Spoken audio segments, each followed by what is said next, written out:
Too committed to the three-piece. I love this suit so much. I've worn it on 2 other occasions. One of them was a world final. The other one was my wedding. This is how you know that I guarantee this is going to be an incredible series. Those were the other 2 best days of my life. We thank you for your work. It's greatly appreciated. As going into this game number 3 draft, no surprises. Although that Yone ban coming out on the side of T1 here, Aurora still going to get taken out. The Ashe still up, Skarner still up as well, Jax available. Skarner Jax would be the kind of no-brainer 1-2 here for GENG. The BLG approach, as we like to call it. Certainly a favorite for them in their semi-final that went pretty well, you could say, for BLG. We'll see whether that is exactly where GENG are going to go. Not deciding to switch up the picks here, as it will be the Jax to be locked in first. And I think that, you don't talk about hovers is something that we sometimes talk about. This is a hover you can probably talk about. Yeah, I think you can be pretty confident with that, Malice, especially with Keen. Now the question is, will it be a 3rd game? Skarner, I'm gonna hazard a guess and say yes. Canyon, of course, has showcased a wealth of different champions. His Maokai win rate this year is almost as good as his Nidalee win rate. I mean, the man is very versatile in terms of the jungle role, and they're actually, based on the hovers, holding off on that lock-in.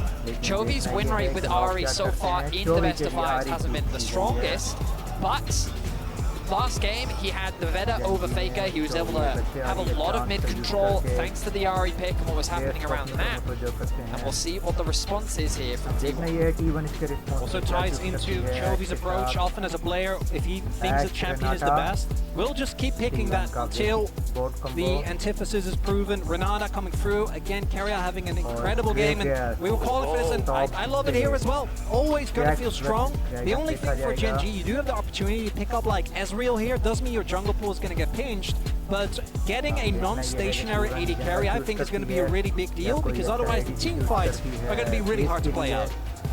Depends what he has planned. Could be something else here as well, as that Ahri Nocturne combo that they swept through Swiss with is going to be locked away. Canyon, he is sick of playing this Skarner, and I could understand, no shade cap, but I don't know, it just doesn't do very much damage. You only build health, it's just less fun. The Nocturne, who does slashy. You are setting up very clearly for a Kai'Sa pick here for GENG. You imagine that's going to be banned away by T1. The backline threat onto the Ashe is very lethal. The Kindred, I think, is it's a really good matchup into the Nocturne. You just went out all the skirmishes, so they're going to remove that. Wouldn't be surprised to see the Vi removed, to be honest, with the amount of mobility on the side of GENG. Just take that away from Ona, one of his best champions. Yeah, protecting a lot of bans as well, because T1 basically have to ban Kai'Sa Ezreal. And so it's going to be relatively telegraphed what they're going to be taking into this game. Of course, T1 not too worried about it because Ashe Renata is just universally strong. Yeah, I was about to say, Ezreal is another, but I think the Ziggs makes a ton of sense given what we've seen so far. And then you get Ezreal. So I guess that's the 3 picks that they were happy to grab. And if you've got 3, then you're not too worried. Noteworthy as well that the Silas did still get banned, even though Chovy did a really good job in that matchup, still going to deny it. And I think it's because of the Nocturne, right? So much of the value is because you're the one that's the Twitch Nocturne actually going to be denied here. And I think it makes sense given how insanely annoying that looked to play against. They thought that Lehens was going to go back to his Shen. That's what was going to happen. As there's the Ezreal. That makes a lot of sense. I mean, he could still theoretically play Shen, but it's not going to be enough. I like this GENG draft, I really do. I think it's very solid. It makes a lot of sense in the context of how GENG like to play. These 2 last picks are going to be crucial. The mid jungle from T1. Faker has had a phenomenal world so far. Pairing up alongside Ona, they've been doing a good job together. The question is, what plan have they got for Canyon Chovy? Let's just see. Wanting probably a little bit of physical damage from that mid lane. We'll see where T1 are going to go. Never mind. Okay, Yasuo could be an option. Yeah, Kali really he's going to lock it in. I think if you were watching Worlds last year, you understand this is one of the ones that Faker's pretty good at. Hasn't been playing it very much this year, however. Still, this guy has played competitively like 80 different champions, so he's fine. And that's going to be the Vi locked away for Owner, although they do have a bit of time to think about it. I still think that they don't need to worry. And so it's relying on Vi and Ashe as far as that physical damage is concerned, but I think that the damage profile kind of okay. It's just range that might catch them out, but the way to start fights is what we were looking for after game 2. It's such a peak T1 comp as well. So much upfront burst, allowing you to play towards that bailout, which is something they love to do. Owner on a champion with a lot of engage and playmaking potential. And what is LaHen's going to pick here? This time the Blitzcrank is open, but it looks like instead they're going to go for something a lot more well-rounded, and he did have a really good game on it in game number 2. Yep, the pretty standard option in the realm. But like you say, I actually think playing for LaHen's comfort is a really good idea after what we saw in game 1 and the rest of this tournament, because LaHen's has kind of been the weak link here for GENG. Not in game 2 though. Trying to carry that one forward does make a lot of sense. Now, when we think of Faker, there are a slew of champions that you can attribute to his name, right? Of course, Akali is definitely up there in terms of a champion that he's had a lot of presence on, but Knight yesterday beautifully demonstrated what this champion can do to an Ezreal. And that is what T1 is envisioning in this game. The level of execution damage is incredibly high. And when you've got a Vi there to dive alongside you with the potential of the Ashe Arrow pick, no cleanse is going to save you from a Vi and an Akali duo, but it's about being in a position to really execute on that, because GENG have a lot of skirmishing threats themselves. The Jax was a huge problem in the previous game, and I can tell you right now, Ashe isn't going to have an easier time in this game compared to the Caitlyn on the last one. Renata's going to be crucial in the usage of the ultimate, and I think that again, GENG have a pretty straightforward and easy comp to execute. I would agree. I think that there is a lot of pressure on T1, but I want to go back to what you were saying, Chronicler. This is a T1 draft. We were watching the World Final last year. The only difference about this one in comparison to that is that was a mental snowball that they were rolling on, right? This was a T1 that was sweeping a series. This time, they have to utilize it to come back from a deficit here after losing game number 2. But here we are onto the Rift. See whether they can make it work. Going to be looking at the lane assignments. Also do know Chovy going for a grasp again. Would expect him to try and keep Faker down, particularly those first 6 levels is where the Akali can really struggle.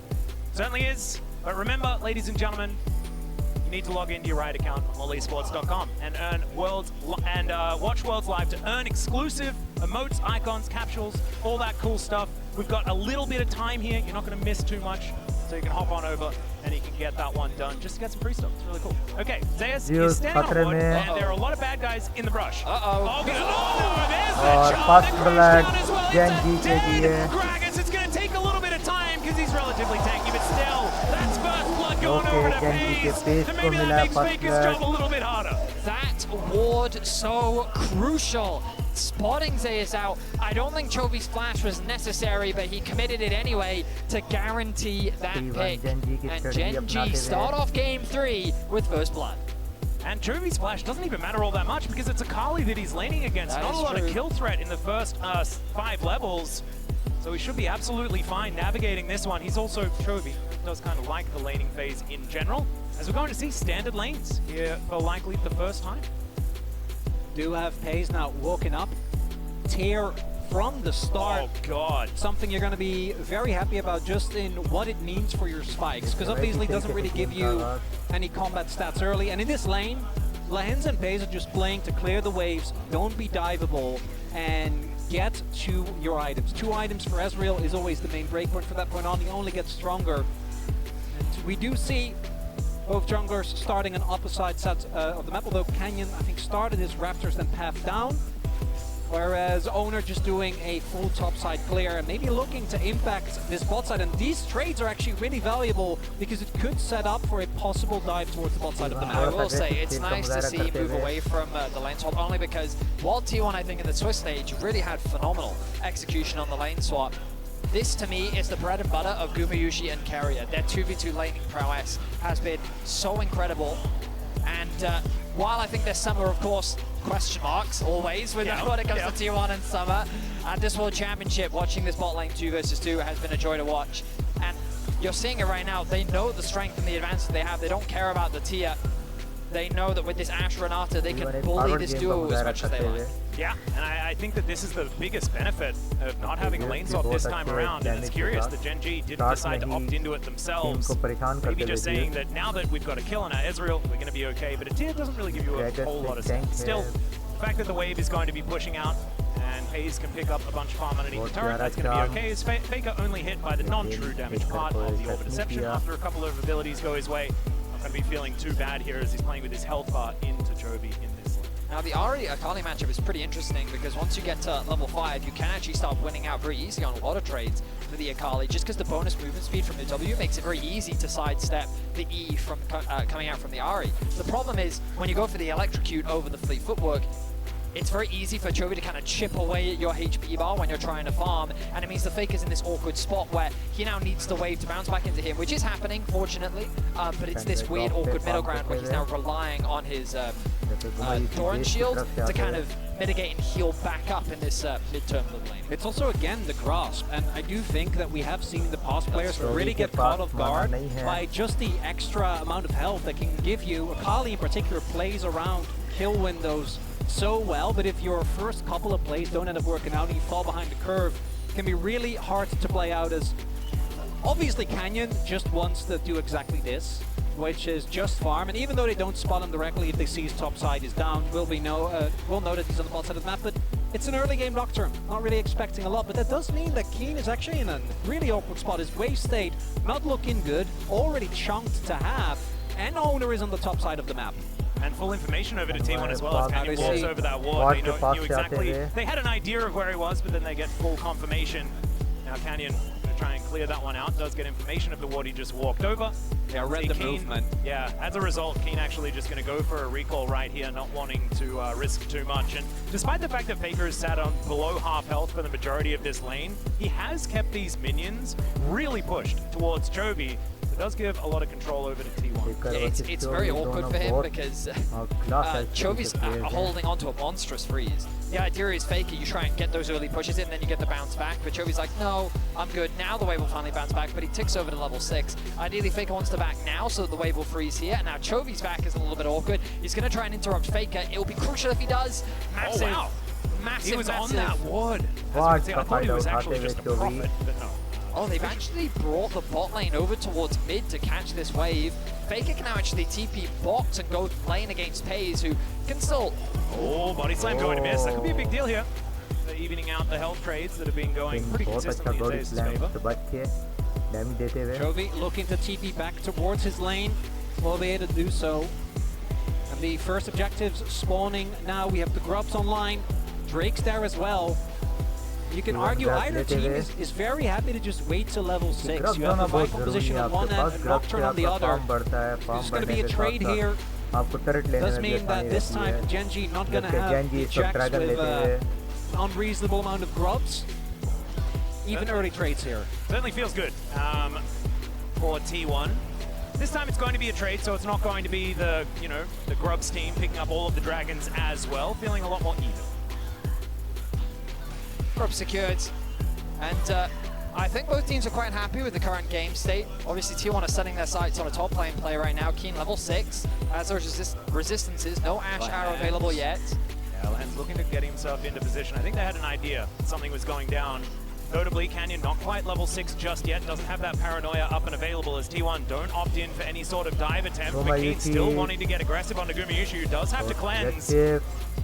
Pushes him away, so just going to be able to settle for the summoner spell. Just move off. Nicely as well, GENG have moved FaZe out of the bot lane matchup in towards mid, where he's much safer. That means that they can keep Chovy into the Faker matchup, where the Ahri can continue to bully out on the Akali. With level 6 coming through and level 7 being a crucial breakpoint for Akali, just because she's going to get her Q at level 4, which I think it's either about 80 energy or about 70, but it makes the Q rotations much more comfortable when it comes to trading in the laning phase. Vision control here for T1. Do have Canyon, but he's backing, wanting to spend his earned gold from those four players. Oh god, okay, the arrow is going to connect, the counter-strike wears off, but there's a cease and desist, and he can't actually strike another one, and even though he had the Grandmaster's might, he's still going down. And it's going to be a kill going over, equaling things out for T1. A classic T1 trap springs on Keen. get a kill onto Vi and also get the flash out of Keen. I love that you called it a classic because it truly is. That idea that T1 makes it look like they've gone back to base, but they stay on the map a little bit longer to catch you pushing that wave out, and it works to perfection.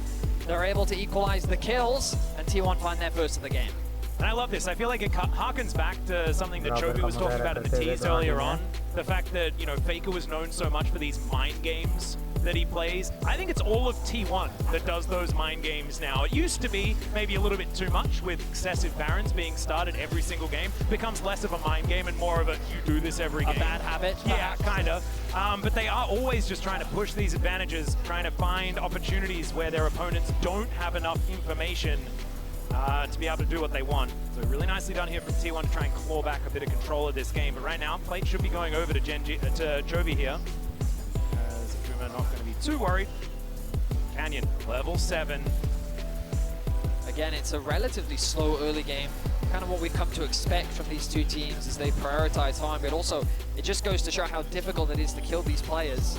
Like, there's a reason why Gumayushi went deathless for so long, and he still only got a single death through his name, even though Genji absolutely stomped. KDA. Yes, it is. You love that. And it's a situation where both teams just play the map very well. They're constantly fishing for opportunities. They're playing for these early plates, but it's the Grubs now become the next big point of contention. A minute away, both junglers already setting up some vision around the top side of the map. Keen, I imagine he wants to get a quick base in before the objective spawns, but that could be a window for Guma to already then push out mid and then set up on the top side river. As we get into these fights, on one hand, how is GENG going to be able to absorb the amount of backline threat that's there? Because T1 can split up a fight very easily with the Greg Assault, and obviously it has Owner to start him out. Going to come on through here as this. We're going to take the fight to Keen. Does find some nice body slams. There's the slowdown as well. Leap strike just to try and escape, and you can see Canyon. Oh, he was looking for a potential angle as Keen able to sidestep, but that does buy some space. Still, Owner not going to be committing because they didn't know exactly where Canyon was. That could have been a follow-up. I'm actually very surprised. Keen had no flash, and Owner with ulti was in range. I think he could have committed, but I guess because Keen hadn't used his E yet, they were hesitant to really fully commit to the play. Regardless, the damage was done. Zeus has already gone back to base. He's now back out onto the map before Keen has had an opportunity to, but Keen's TP is available. Are they going to contest this? Just have to say, I think 6 Grubs is going to be pretty valuable for T1. As, yeah, the teleport flank angle is coming in here. Keen, good position to start this one off. He's just beelining right in there. Paranoia comes down. They do throw out the ulti. Carrier trying to keep them at bay. And oh no! There goes Lahens. And now Faker is caught onto Keen. Lands the shuriken. Outplay Faker, well played. इसलिए फेकर को उनके कारी से दूर रखा जाता था क्योंकि फेकर बहुत आउटक्लास प्ले करते हैं काली के साथ और इस तरह से T1 6 ग्रब्स के साथ 2 किल्स लेते हुए GENG को बहुत बड़ा नुकसान And they take a big lead here in game number 3. We talked about how this composition is very much true to the style of T1, and their ability to take these early skirmishes wasn't there in game 2, but you can see how prepared they were. Owner and Carrier were the focus at the start of the fight. Carrier, though, has the passive to be able to reborn, and then, of course, also has the ultimate available too. So even though they're getting collapsed on by every single side, the TP comes in, a nice flash comes out. Carrier doesn't care that he's getting focused on the Gragas and arrives, and crucially, as you said, Chovy can't join the fight. Yeah, and Keen and Lahens spent most of that fight fighting each other because of that hostile takeover that came in. Faker gorgeous on the 5-point strike there. T1 with the records in the back. Feeling pretty happy about this one. And Helper and Mata get more and more stressed as this game goes on. Still, a lot of game left to play here. We are tied up in this series. We'll see whether GENG can claw their way back to an even game state after that big lead has been acquired. About 2.5k. Now the lead for T1. FaZe is gonna have to do a lot of heavy lifting. A lot of the gold for GENG is on him, but into a fat Akali and Owner also getting bigger and bigger. They're looking to punish Keen again. This Jax not having a great time. 4 men at the ready. Alright, Canyon does have that Paranoia up and available. They know exactly where he is. This is a big gamble if GENG do decide to go for it once again. Chovy is very far away, but this time has the teleport up and available.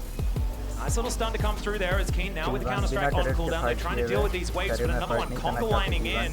This war of attrition looks to just be going in T1's favor, especially with all those grubs, the Void Mites and everything like that. GENG just going to back away.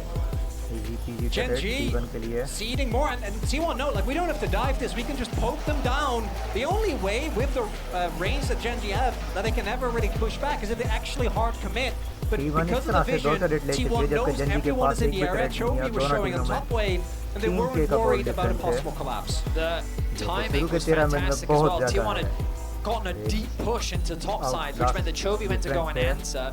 Bear in mind that he's a large part of GENG's wave clear, so while he's present top, it gives T1 the ability to force stack bot. They then keep Zeus in mid, he catches the wave there, and they don't really lose anything. Sure, Zeus lost like half a wave at the top side of the map, and crucially, Chovy does have an experience advantage over Faker, but he should be able to claw that back as long as he starts matching in the side lane. He's got his fully completed rocket belt, which means that he's now going to be a much more of a threat in the 1v1. It's telling that the Ahri Nocturne Jax composition doesn't want to fight for Herald, and when you look at these two compositions, it does really feel extremely volatile because they are both so short range. You really, once you find yourself in a deficit, have to be extremely clean with your fight selection. As this bot lane turret will go, but the Herald might be dropped in mid. There it is. Yep, that's going to be even more money going over to T1. They're happy to trade these turrets because this is so much more map control.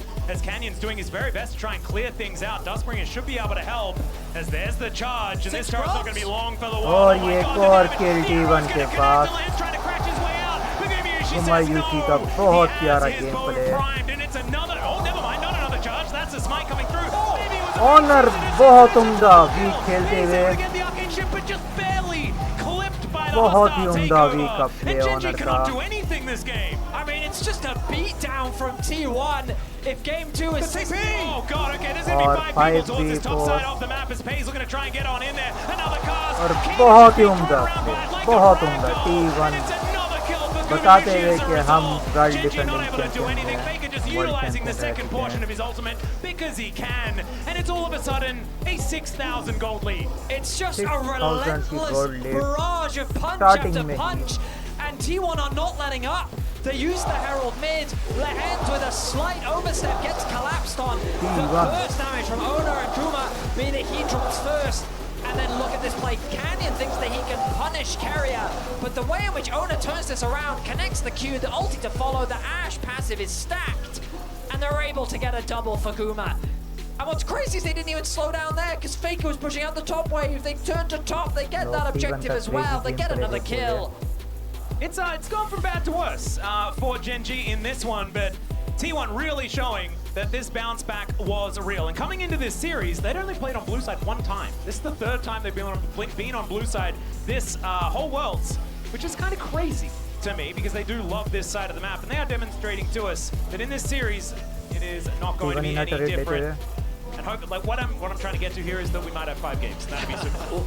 T1, when they are playing a comp that feels like it fits them versus the T1 that is something like we saw last game is night and day.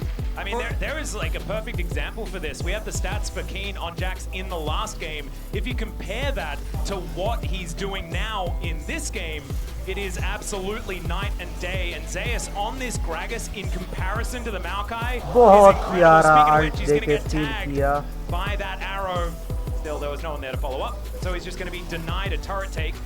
That's going to be down very, very low, but still not going to be the money going over to GENG. Look how scared they have to play as well. And the only saving grace for GENG, which by itself is not enough, is that they do have 2 dragons. The problem is you're playing into T1, and we all know that as soon as the Baron is online, they're going to just start pulling it consistently. This Drake, obviously GENG, never going to contest. But I don't think GENG is ever going to give, or T1 rather, is ever going to give GENG the opportunity to get to the point where these gold leads matters less, right? When you have 2 items on pace, when Chovy can get to a next item.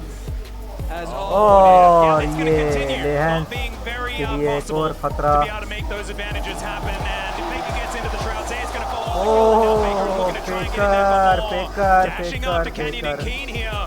It is just Faker at the moment, but now you can see they make their way in. बहुत ही उम्दा game का मुजाहरा करते हुए Faker, बहुत ही आला T1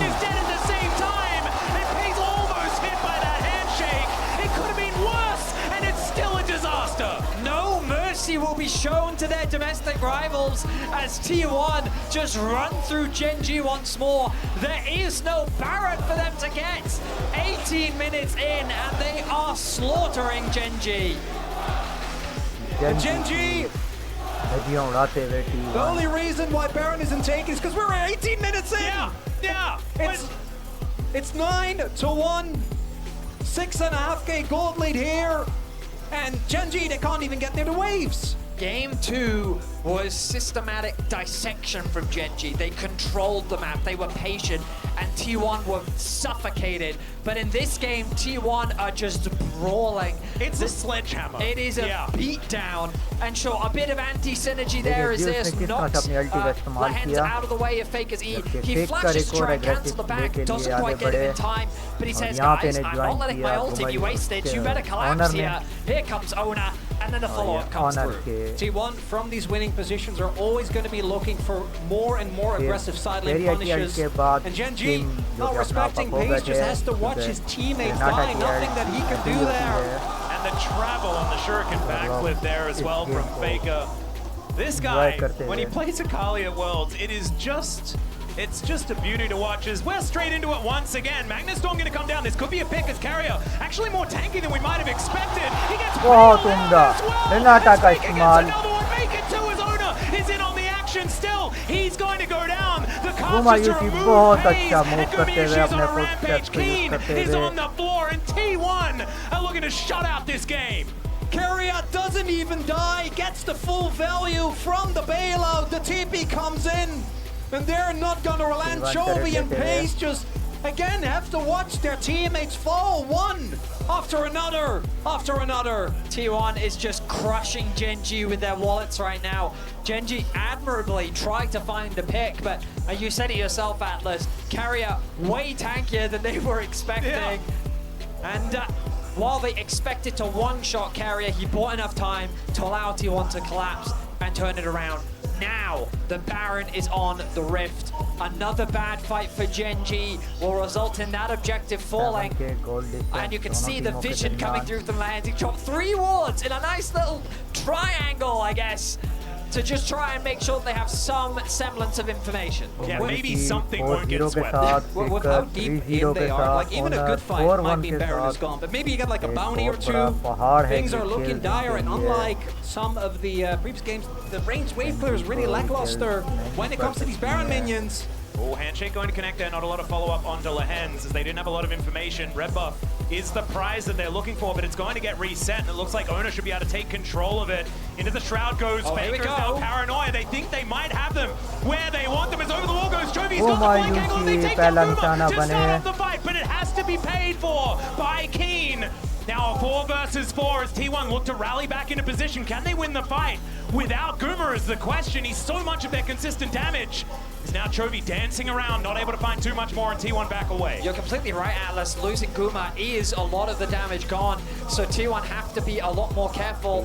Faker had his ultimate available, but they chose not to take the fight any longer. A crucial flank from Chovy. He's been largely invisible in this game, quietly farming on the side, but you look at his itemization, he is on, he's ahead of Faker in terms of itemization. So there are still avenues for GENG to turn this around, but they need to find more picks like this. A very deep TP starts this off, and it's hard to respond for T1 because they don't have the vision. The Nocturne denies them so much, but this is where the wallets come through.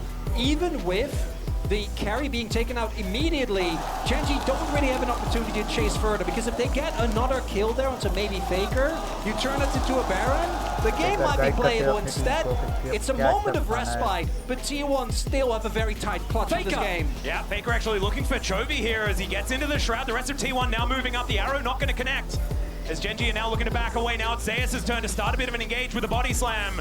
And this push and pull, GENG putting that phalanx back together. All about this Baron right now. No one really being able to get too much ground. Crucially, the Dragon is completely exposed. The bot wave has been pushed in by T1. Faker commits his ultimate to try and force something out from Chovy, but he holds his nerve, doesn't get dissuaded, still has his ulti available, but the problem is all of GENG was shepherded into the top side of the map, leaving the mid lane exposed. T1 get the objective, and now they can turn to the Dragon. True Shot Barrage is going to spot that that's exactly what T1 are intending. Only going to start that one up, but you can see Keen so far away from this on that bottom side of the map, and it's because the map is so incredibly wide and dark that it's very difficult for GENG to get down there, as Lahen's trying to set a trap here for anyone who unwittingly moves towards his top side. The Drake will just be taken here, evening out that count 2 for 2. But next one going to be very, very scary, because a 4 Drake Hextech Soul sounds unbeatable. Shattering Strike going to get a fair bit of value here, but Lahen's still in a whole lot of trouble as Faker looking for them. Still dashing forward as the paranoia does come down. The execution is perfect, and now Chovy looking to try and get out of there with that Spirit Rush, and T1, they play it slow. They accept that they're going to take that pick, and they're looking for more now as far as control of this map. You got to remember that T1 just took a Dragon. They need to get the resets through.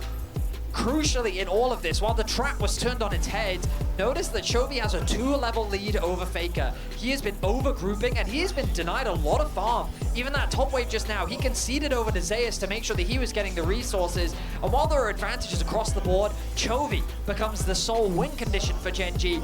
If he's able to find those picks, if he can find an opportunity, then there is an avenue back into this game for GENG. And while the Baron damage for T1 is pretty solid, right? You have Vi passive, you have Gumayushi who will shred through it fairly quickly. It's so hard to deny Nocturne access to the pit. True. And we saw T1 themselves show that a single Baron steal can be enough to turn a game on its head. And T1, I imagine, is going to be looking, unless they get a really good Baron opportunity, just start stacking these Drakes, because the Baron actually does a ton of damage, even as we get this late into the game. You gotta have to really respect it. Not really the same for the Dragons, but that, even if you end up going for that, as dangerous as a 4 Drake Hextech Soul is, that's 8.5 minutes from now. And at that point, the gold lead isn't going to be quite as useful. I think T1, they're going to look for a pick out to someone, turn that into Baron, and truly break the back of GENG. Well, Chovy hasn't been back to base in what feels like a decent amount of time, because he's been sitting on exactly these items for the last, what feels like 7 minutes or something like that. But now GENG are poised. They're in their jungle, understanding that T1 do want to look for this Baron. They do have control vision of the area. Get over these walls pretty comfortably. The Zona going to dive into the back of the pit, take down that ward, and now T1 are going to start this one up. Paranoia can get Canyon into that pit anytime he wants, but they do need to get vision of it. They find that vision right now, and T1 immediately back away. The amount of respect being shown this game is incredibly high. T1 not wanting to give an inch. They can just keep doing this, though. Keep forcing cooldowns. Eventually, GENG is going to run out of wards, run out of scryers, and they are going to have to face check. They don't have the blue trinket on Pays. I know it looks like that on the bottom of your screen, but it is unavailable. It's the only one on their side. There you go. Ezreal, just a check. Yep, that T1 are playing with the pressure that they have well, forcing GENG into this uncomfortable position. Resets have come through from T1. Vision replenished now for Carrier as he makes his way back out onto the map. Faker gonna go and catch the bot wave as Chovy gets ever closer to level 16. Only picks up a needlessly large rod, so maybe it hadn't been as long as I thought. It's intensity of the game might be attributing to that one. It's a surprisingly tense game, considering the gold deficit that GENG find themselves in. And I really do think it's because you just keep looking at Chovy, you see how strong he is on this Ahri, and you have to respect it. T1 though, doing what they've done all game. They move into GENG's jungle and say, by the way, this belongs to us. Please vacate the premises as we take all of your jungle camps. Yeah, and this is the thing. This is the slowly but surely drawing out the advantage, right? This is the safe way to win the game. T1 have been known to take some liberties as far as advantages are concerned. Oh yeah. And this time around, not necessarily doing so as much. But what it's doing is giving Pays time to get farm, giving Chovy time to get more levels and farm himself. And so maybe when Pays has 3 items, Chovy has 3 items, that could be a time where a fight can be better here for GENG. But I still think that T1 have a lot of great tools in these team fights later on. Zeus on his Gragas has made magic happen. T1 and on his Akali needs no introduction. And Gumayushi on this champion that, if given the space, can really lose control, I mean, I think that this is a recipe for success for T1 unless GENG does something miraculous. I love that you said T1 on Akali as opposed to Faker on Akali, which actually is synonymous, right? It's synonymous. It's perfect. And the level 60 now hit, as you pointed out, that Chova's getting those free items hit. And it's really weird because I do feel like T1 was absolutely demolishing this game. I still think they are highly favored in this game. They're gonna get the soul point, and I don't think GENG really has any thing that they can do about that. But there's got to be a point where the Enips have to start falling, or the Baron has to be threatened as the check comes through.